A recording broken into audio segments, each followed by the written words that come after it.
Et bonsoir tout le monde, bienvenue sur la chaîne de Didi Seto. Aujourd'hui, on se retrouve pour une vidéo ouverture, la première ouverture de l'année. Voilà, on va tout simplement ouvrir ce petit packaging qui est très très stylé. Voilà, tout simplement, très très stylé. On va s'ouvrir, voilà, les decks légendaires de 5Ds.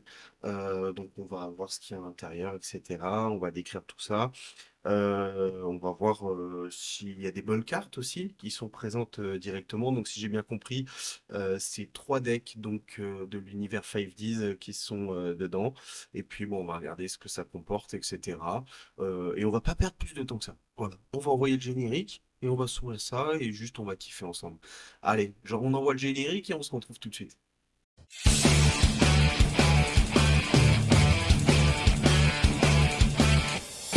Going fast makes me feel alive. My heart beats in hyperdrive. Do you think you can win? Only if I lose. Just let destiny choose. I can hear you breathing.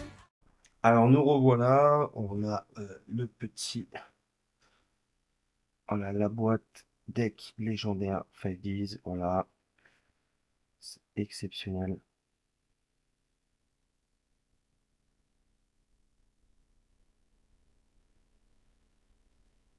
Ok, alors excusez-moi, je regarde en même temps.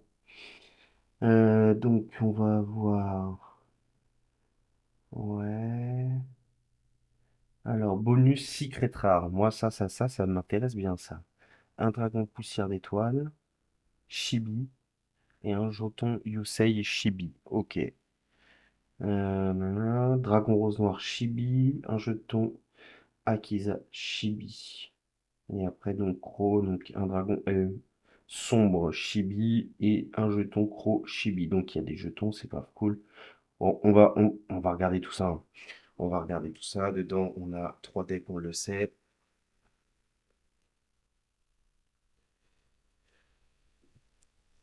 On va essayer de pas trop galérer.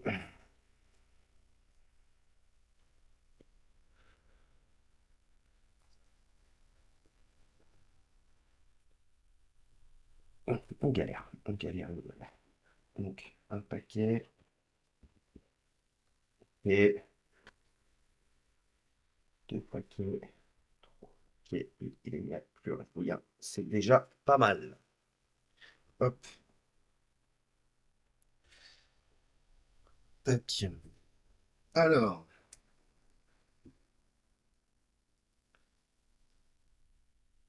qu'est-ce qu'on fait? On s'ouvre. Oh, on va s'ouvrir les petites secrets d'abord. Je sais pas ce que vous en pensez. On va commencer par ça.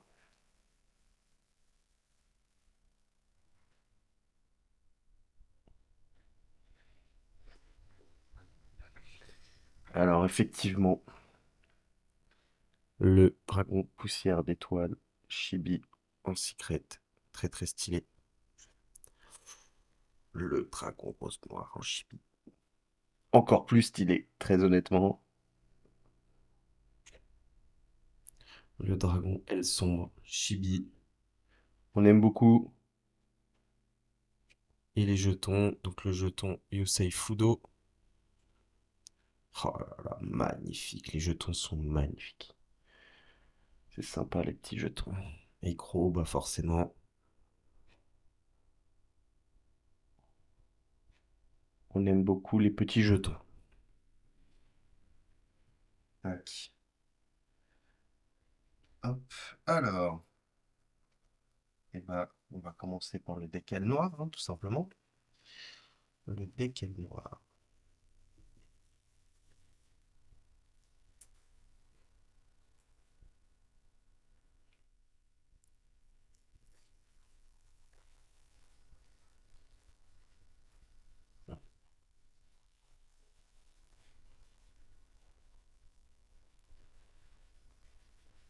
Ok. Alors, petit papier. Donc, qu'est-ce que nous avons dans le deck Aile noire? Donc, nous avons Aile noire, Vaillou, l'étendard de la justice. En ultra, hein, quand même.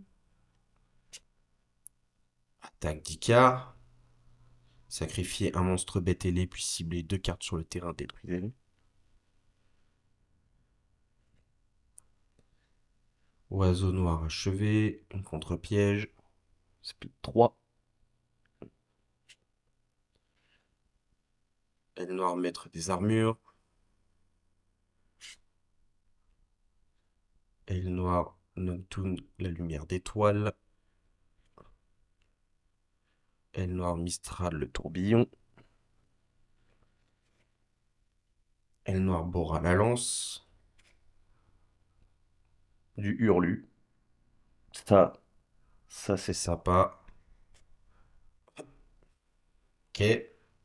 Une autre, pourquoi pas. Aile noire Chris, la fissure de l'aube. Aile noire. Comment ça se dit ça?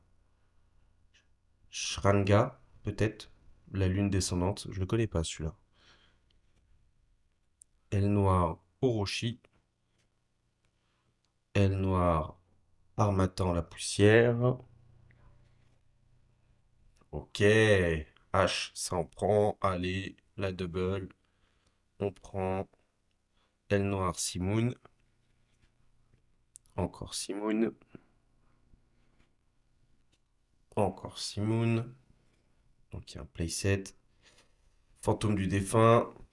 Ok. Aile noire Vata. Encore. Encore. Petit playset. Aile noire Shamla. La tempête de sable. Encore. Encore. Alors, moi, j'ai jamais joué aile noire. J'ai déjà joué plusieurs fois contre. J'imagine que celles qui sont en x3, ça doit être un peu les starters, genre. N'hésitez pas à me dire en commentaire. Donc, Chinook. Encore Chinook. Encore Chinook. Aile noire. Alors, Sudri. Encore. Encore. Bah, décidément. Oh, Mulcharmy. Mulcharmy, c'est bien ça. Petit fond d'espace mystique. Un livre de la lune. Tourbillon noir. Tourbillon noir. Le Graal interdit. Ok.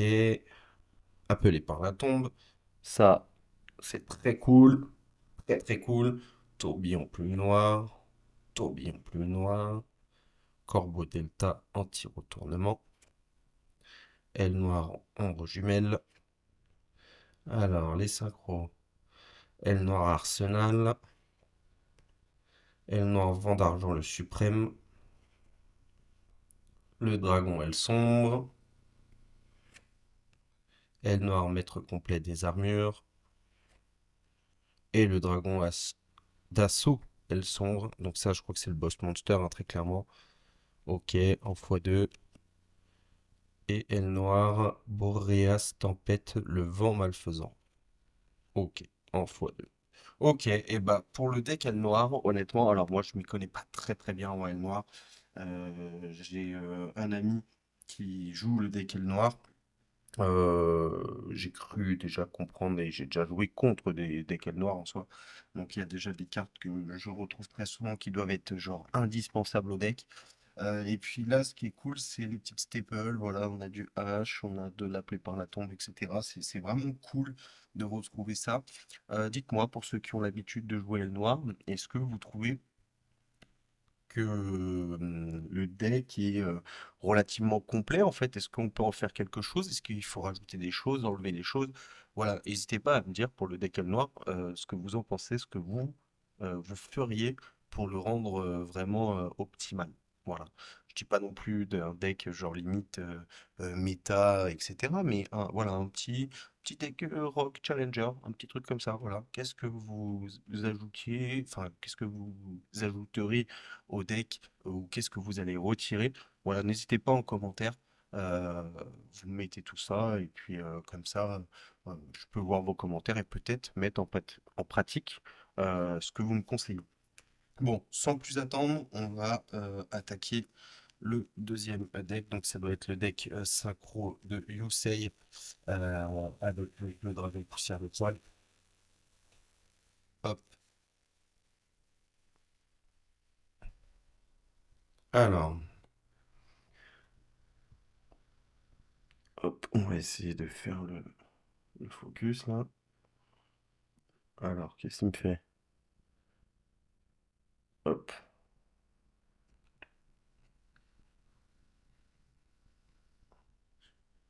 Allô? Alors,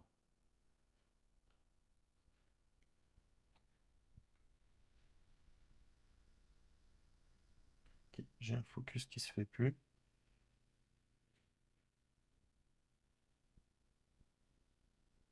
Ça y est. Ok. Ouais. On va y aller doucement. Excusez-moi. Petit souci technique. Alors, le guerrier de célérité maximale en ultra, magnifique. Voilà. C'est une carte qui a toujours été belle. Ferraille synchronique en ultra aussi. Camaraderie synchro, ok. Carte magique emblématique. Voilà. En ultra, ça fait plaisir. Le robot guerrier extrême. Alors celui-là, je me souviens du robot synchronique. En vrai, c'est peut-être moi, hein. Peut-être moi qui m'en rappelle plus. Je sais plus. Robot guerrier extrême. Le guerrier de ferraille en ultra. On a l'hérisson à boulon d'ancrage. Le bip bip du tournant. Le sens unique synchro. Robot synchronique. Voilà, carte mythique de Yusei. Donc là, on va en x2. La roue synchronique. Poussière d'étoile synchronique. Donc en x3. Ok. Révolution synchronique. Le satellite synchronique. L'assaut synchronique. L'avion à réaction synchronique. Le robot convertisseur qu'on a en playset. Le guerrier double. Voilà, illusionniste d'effet. C'est cool. On l'a en combien de fois? Ok, ça suit de H derrière. Ok, ok, du Mulcharmy. Ok, ça on aime beaucoup. Alors, à vos marques près, duel. D'accord. Réglage. Ok, ça c'est pour tuto. Alors, réglage, d'accord. Donc il y a deux artworks différents. Ok. La genèse des duelistes. Grondement synchro. Âme en conflit. Point de ferraille. Un pour un, ça on prend. Cours de ferraille. Appelé par la tombe. Désignateur de la suppression, ça c'est bon ça. Gouttelette de l'interdit. Bah voyons. Bah voyons, on cale ça dans des decks normales. Bah c'est grave cool. C'est grave cool. C'est grave cool pour les gens qui n'ont pas les moyens forcément de s'acheter une gouttelette. Ouais, c'est grave cool, franchement. Zone synchro, de l'Inperm, robot guerrier, robot rapide, le dragon poussière d'étoile, le dragon poussière d'étoile, Axel synchro, la formule synchronique, le guerrier de poussière d'étoile, le dragon étoile filante, et on finit avec le dragon cramoisi. Et bah franchement, je suis agréablement surpris de la qualité euh, des cartes. Ça fait un moment, faut être honnête, ça fait un moment que Konami fait ça et rajoute voilà, du H, des cartes qui sont pas forcément accessibles, les réédite dans ces decks-là et les rendent accessibles dans la finalité. Et ça, c'est plutôt cool. C'est plutôt cool parce que je pense que ce n'est qu'un avis personnel. Je pense que le budget, à un moment donné, pour avoir un deck qui tient à peu près la route, commençait à devenir trop important pour avoir de nouveaux joueurs. Ça pouvait faire fuir. Ce n'est que mon avis. Pareil en commentaire, n'hésitez pas à me donner le vôtre. Et là, le fait qu'il y ait des rééditions, alors oui, pour ceux qui font de la vente, etc., card market, etc., ils doivent être dégoûtés parce que forcément, ça fait perdre un peu de valeur aux cartes, etc., qui sont en vente. Mais moi, je continue à dire que faut que Yu-Gi-Oh prospère dans le temps et pour qu'il prospère, il faut lui donner une certaine accessibilité. Pas intégrale, certes, faut quand même garder un petit côté de rareté au niveau des cartes, de l'offre et la demande, etc. Voilà, pouvoir contenter sur des cartes qui me semblent plutôt basiques et maintenant, surtout en ce moment, qui sont limite indispensables à des decks, hein. Je pense notamment à H. Voilà, Illusionniste d'effet, Imperm. Voilà, c'est des cartes maintenant qu'on retrouve très très fréquemment, que ça soit dans les tournois, dans le casual, etc. Tournois suisses ou autres. Et ça fait plaisir de les voir réédités comme ça, de leur donner une accessibilité, que tout le monde puisse en profiter. Ça, c'est, voilà. Dites-moi pareil en commentaire, hein, si vous pensez à la même chose ou si vous, à l'inverse, vous n'êtes pas du tout d'accord et vous trouvez que ça détruit le jeu. Moi, je trouve que voilà, l'accessibilité, c'est la source pour moi de la longévité sur le temps. Et il y a trop de TCG par moment, notamment Yu-Gi-Oh! Hein, qui ont failli couler parce que les règles, voilà, étaient devenues trop compliquées par rapport au niveau des decks. La balance, elle était plus là parce que les cartes commençaient à devenir trop chères, etc. Et ça fait du bien, voilà, tout simplement de voir des choses qui sont efficaces et qui sont accessibles financièrement pour pouvoir agrémenter les decks. Bon, hop, c'était la petite aparté. On va continuer et là, on va sûrement ouvrir l'un de mes decks préférés de 5Ds. Euh, Tout simplement le deck hop, du Dragon Rose Noir, qui est sûrement la plus belle carte et le plus beau monstre de, de cet arc, très clairement. Alors, c'est bon cette fois-ci. Ok. Donc, fertilisant miracle. En ultra, mais alors c'est pareil. C'est en ultra, mais c'est vrai que je fais pas la réflexion depuis tout à l'heure. C'est en ultra, mais un ultra, alors ça se voit pas trop à la caméra. Hmm. Mais c'est un ultra, je sais pas, l'image elle est vraiment brillante. Genre, pareil, ça a augmenté en qualité, ça c'est sûr. Alors, le jardin infernal, carte terrain. Alors, un pouce basal de rose,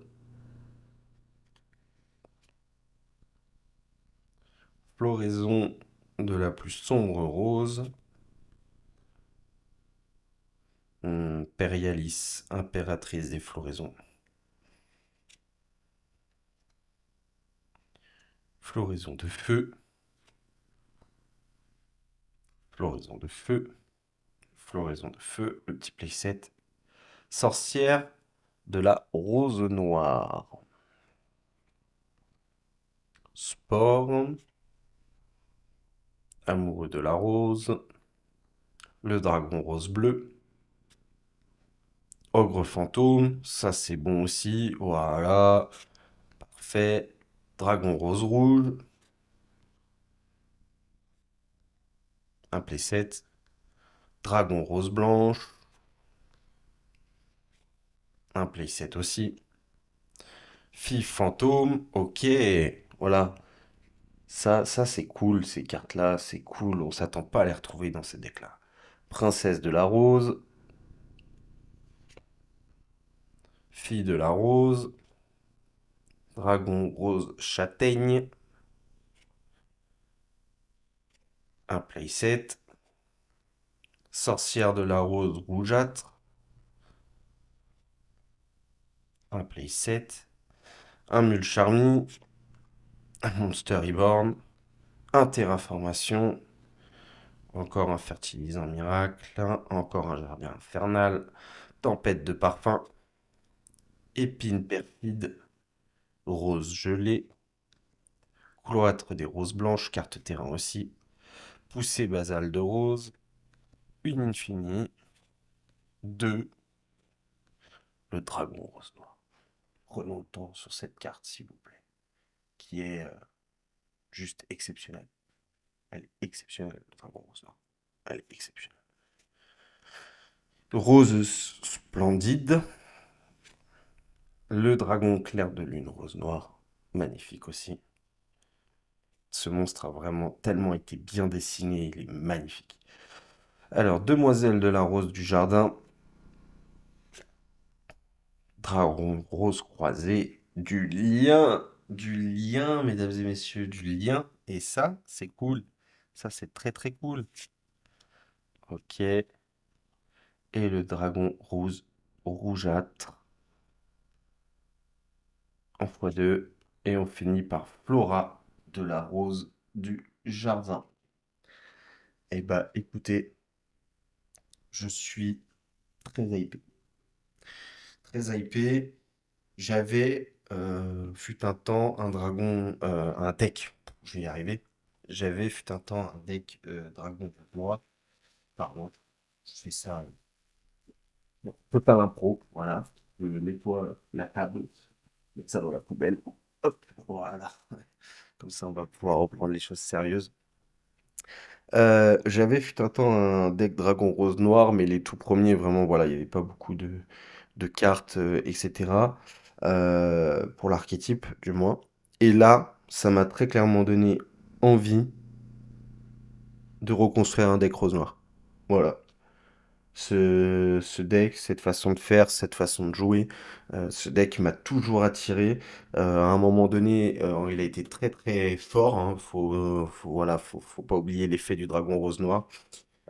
Mais pendant un long moment, après, bah, il était plus trop joué parce que voilà, la méta a évolué, parce qu'il y avait plein de contres, parce que le deck était plus assez consistant.